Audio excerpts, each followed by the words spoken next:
This is gonna be the weirdest thing ever. I've definitely never opened up to like the internet in the way that I am about to open up. It's making me very uncomfortable, to be honest. I am just gonna treat this as like a form of therapy. I've never been to therapy before in my life, and I'm gonna treat this as if it's like a video diary, as if I'm just talking to the camera, just expressing my feelings and my thoughts and my emotions, just to get it all out there. The reason why I even wanted to do this video is because I am currently working on healing and actually dealing with my feelings and my emotions and not pushing them aside. I'm choosing YouTube because I've always been more comfortable with YouTube. Out of all the social media platforms that I utilize, to me, it's the one that I feel like the freest, I guess, if that makes any sense. I don't know why, but yeah. I'm currently not on Instagram or anything like that. I haven't been in like 2 months now, and I don't plan on going back anytime soon. I don't want to have to deal with the pressures of, you know, posting and keeping up with what people are doing with, because honestly, to me, none of that is important after everything that I've been through. So the first topic that I kind of want to like open up about is losing 3 family members to COVID in a matter of only 2 months, and more like specifically to me, losing my dad. So the 3 family members are, like I mentioned, my dad. We also lost one of my uncles, and we lost my dad's cousin. So my dad and my uncle literally passed away within a week, 1 week of each other. The irony being that my dad was the one that dropped off my uncle at the hospital, I guess, when he started getting sick, when he started showing the symptoms, only to get the call from my dad a few days later after dropping off my uncle at the hospital. He called me, and I still even have, so first he called me and I didn't pick up. I think I was still sleeping, and then he sent me like a voice note, and so this day, that's the last message that I have from my dad. It's the voice note of him literally, he can't even breathe, like he can't even talk, and just saying that there's something wrong. So I believe that my dad had dropped off my uncle at the hospital on a Sunday, and then the day that my dad called me, when he couldn't breathe because the virus had already progressed that far in him and affected him also much quicker because he was already immunocompromised. I have trouble saying that word. But yeah, my dad dropped off my uncle at the hospital on Sunday, and then a few days later, Thursday of that week, was when I had to rush my dad to the hospital. That's the last time that I saw him. As we were rushing him to the hospital, he was in the back seat, literally hearing him gasp for air, hearing him, sorry, there's an airplane passing by, hearing him struggle for every single breath, literally fighting for every breath that he was taking. That's like the hardest thing that I've ever had to witness in my life.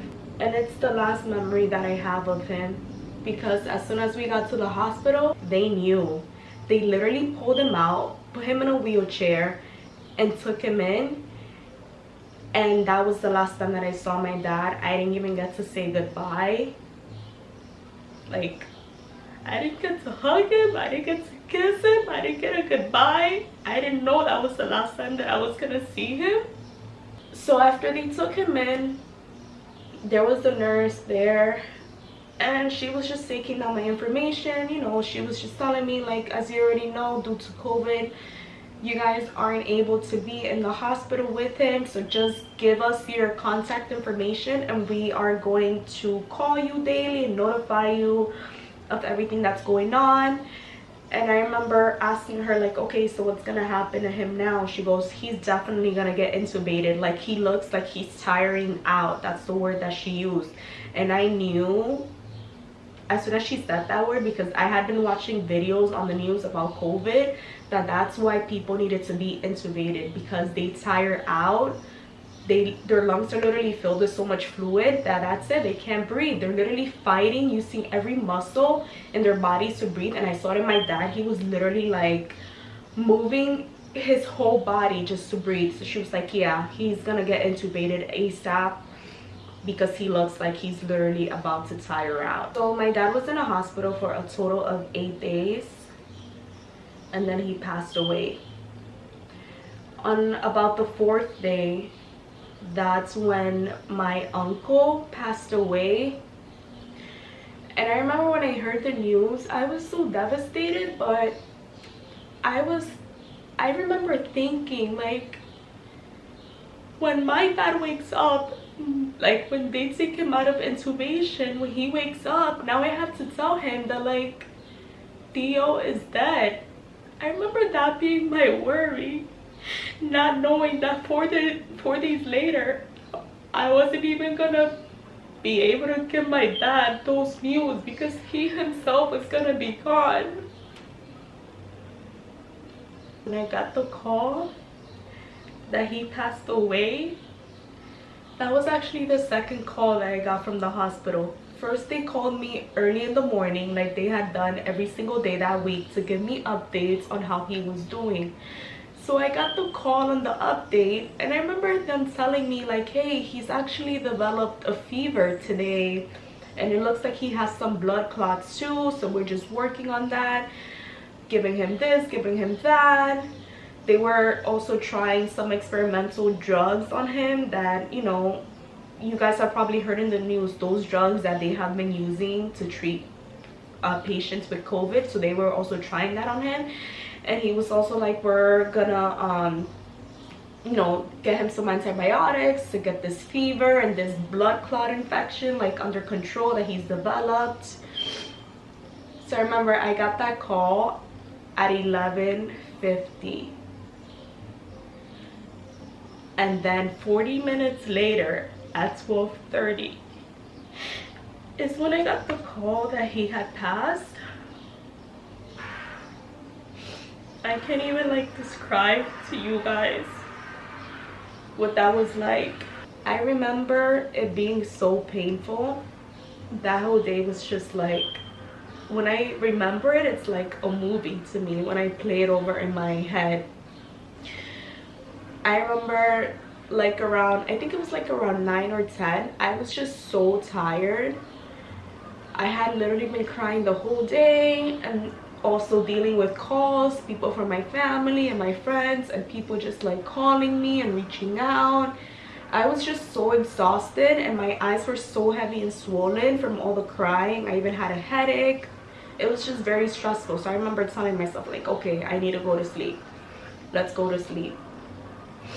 So I went to sleep at 9, and then out of nowhere, I woke up at 3 a.m. and I woke up literally hysterical, crying, because it all just rushed back to me as soon as I woke up of everything that had happened.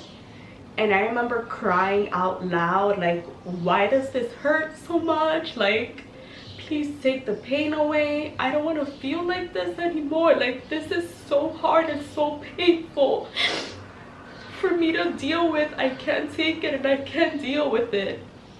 And I guess in that moment, like, I don't know if some of you guys know, but your body, your brain is very powerful. Your brain is constantly doing things for you to, like, defend yourself against emotional trauma, just like it does things to, you know, protect yourself against physical trauma, like adrenaline being an example, amongst other things. But your brain, your subconscious is very smart, so it'll do things to protect you against, like, emotional distress also. So I guess that in that moment, when I was just feeling so broken and in so much pain, I guess that, like, my subconscious made a decision that I just couldn't feel anymore. Like, I was not gonna be dealing with it anymore. And from that moment on, when I woke up the next day, I didn't cry again. And so a whole month passed. I even came to my dad's house. That's where we're gonna get into the next topic, moving, because I am now living here. And when I came to his house, even like touching his things, separating his things, you know, touching everything, I remember getting like goosebumps, and it was such a weird, eerie feeling. And I felt it, like I felt like getting that knot in my throat and that sinking feeling in my stomach, but tears never actually came out. And I remember like talking to my friends daily. They were helping me a lot to, you know, distract myself. We would FaceTime daily. We would play like group games on our phones. And they were just telling me like, you need to let it out. You need to cry. Don't feel as if you need to hold it in, because it's actually gonna be worse for you in the long run. Like, you're gonna explode one day. I knew that they were right, because I already knew all this information myself. But the thought of feeling the pain of my emotions again, like I just couldn't do it. Like about a month and a half after my dad and my uncle passed away, another member of our family passed away, my dad's cousin. And mind you, these 3 deaths are all happening in the same side of the family. So imagine your own dad's side of the family. You guys suffered 3 deaths on that side. Like, my dad's side of the family right now is destroyed, as you guys can imagine. We definitely taken so many blows. I don't know how we're doing it, but I guess that's God. When you believe in God, he just gives you strength to carry on, you know. So 3 deaths within a month and a half of each other. And the crazy thing is, it's like, in a way, it kind of doesn't feel real when you don't even have like burials.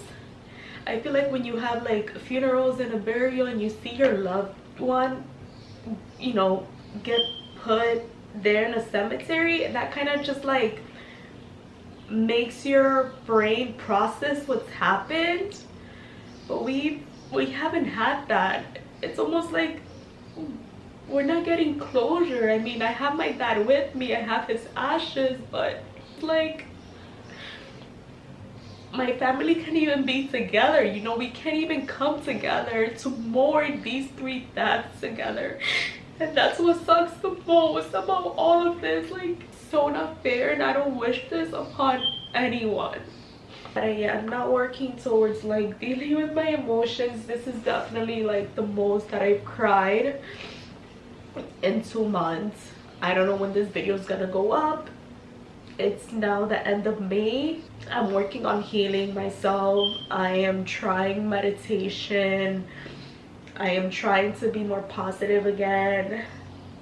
Watch all of my self-help, you know, videos and shows, and read my books and just heal, because I don't want to be that person that has this blockage of energy and pain and suffering that I'm not letting go, and so it's gonna come back to me later on and it's gonna hinder me in some way, you know.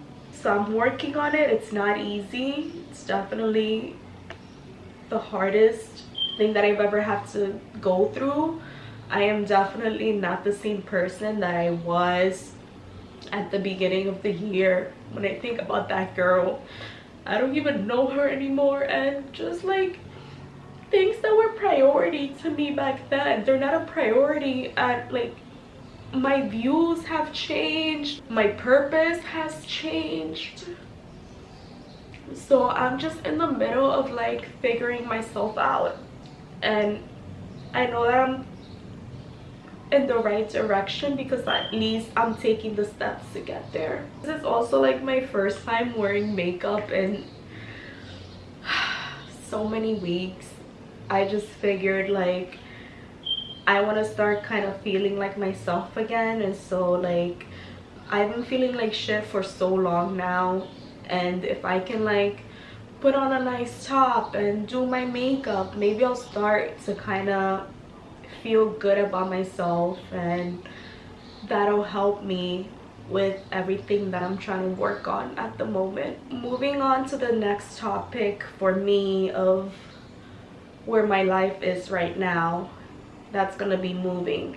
So this is a background that is new to you guys, and it's in my new space.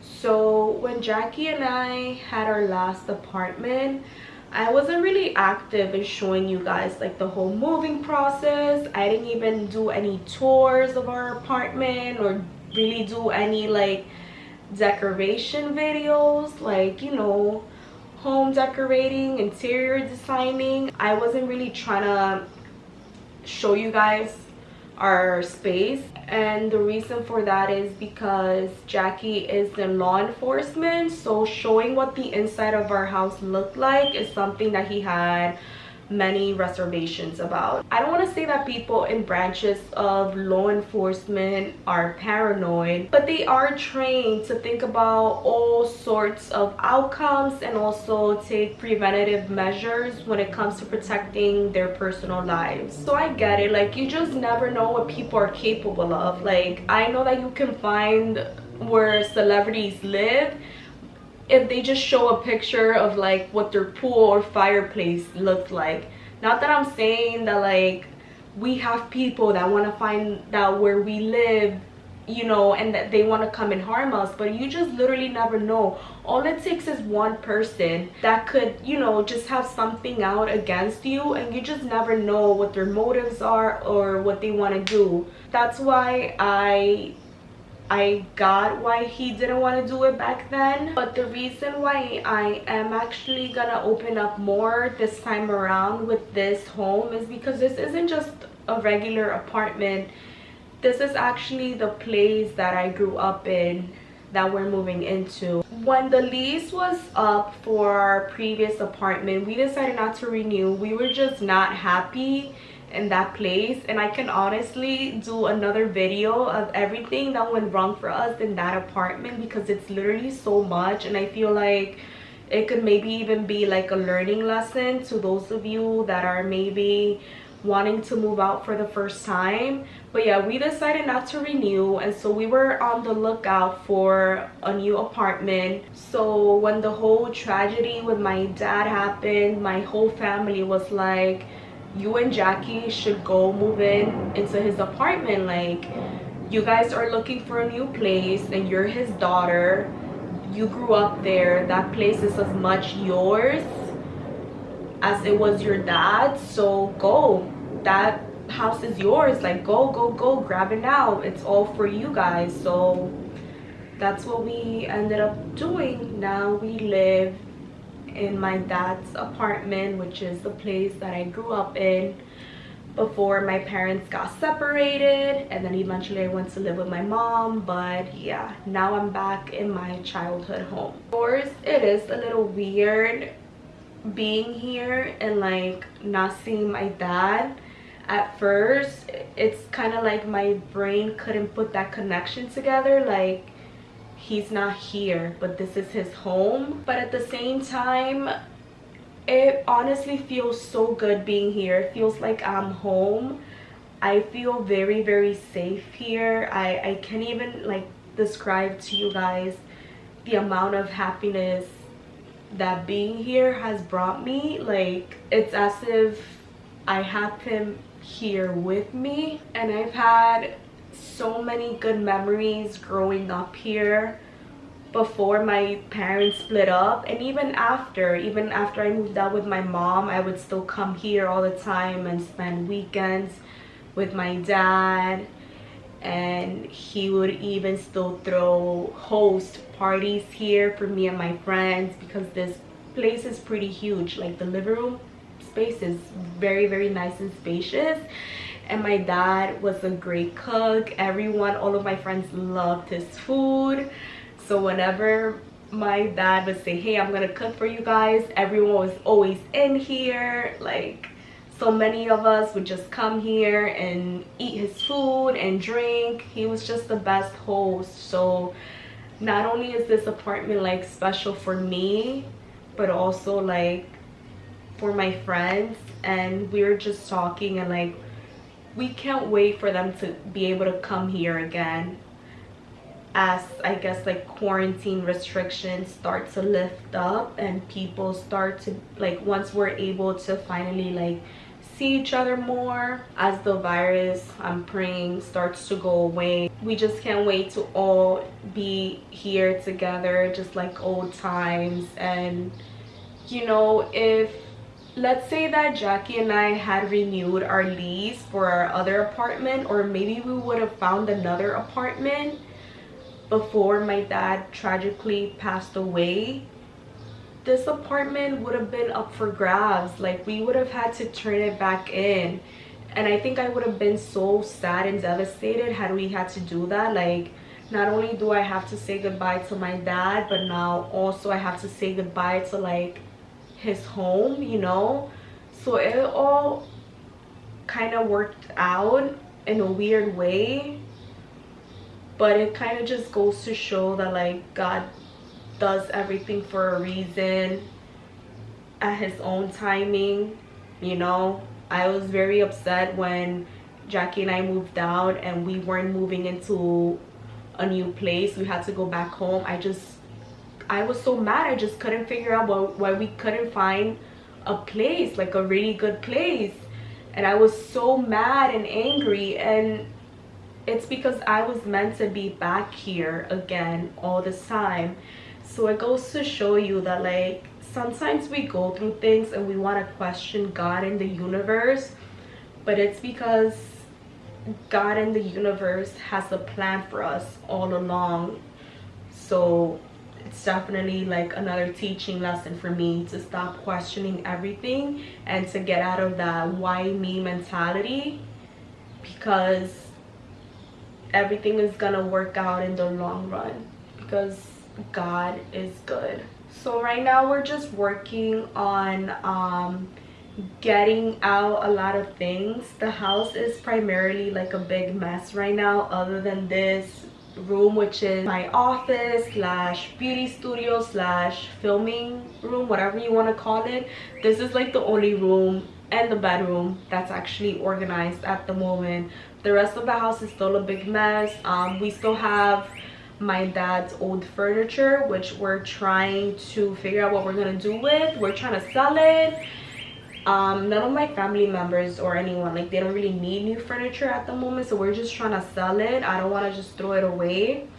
So not only is my dad's old furniture like still here, but then we also have our furniture from our old apartment here too. So as you can imagine, it's just a big mess. There's boxes everywhere, barely any room to freaking walk.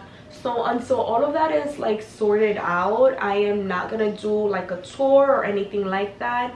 In the meantime, however, I do want to vlog and share this experience. So being that our bedroom and this studio room are the ones that I'm kind of able to work at the moment, I don't mind vlogging with those two rooms first, and then eventually when the whole house is like cleared out and our things are finally organized, then I can just kind of like show you guys the rest of it. So yeah, that's what I'm gonna do. I'll bring you guys along with home things and vlogs from now on. I think it's also good for me to kind of like be able to express myself with my camera, and it'll be good to look back at these videos some point in time later on in the future and reflect and see what I was going through during this time. You know, I think it's definitely gonna be good for me, and I'm excited to be bringing you guys along. So yeah, with that being said, the next video that you guys should see after this one goes up, whenever I decide to put it up, I don't know yet, but the next few videos are probably just gonna be like vlogs, decorating the studio, our bedroom, quarantine life in general. And then also remember, you guys, let me know if you do want to hear kind of like a story time video of our last apartment and the craziness and everything that we dealt with over there. I want to thank all of you guys for watching. I also want to thank everyone that's been reaching out to me to check up on me, because I've been MIA. You know, I'm not present, like I said, in social media, and this is my first video in like 2 or 3 months since I went on my Tulum trip. But I just want to thank everyone from the bottom of my heart that like genuinely cares about me and has been reaching out and just checking up on me.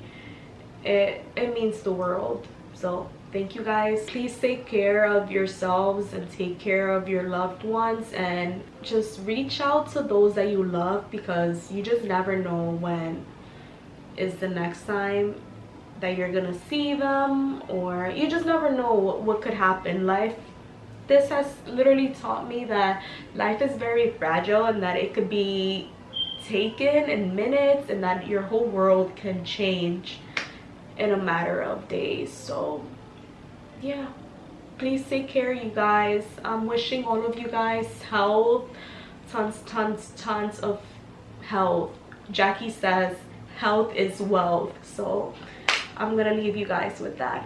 Bye. Thank you.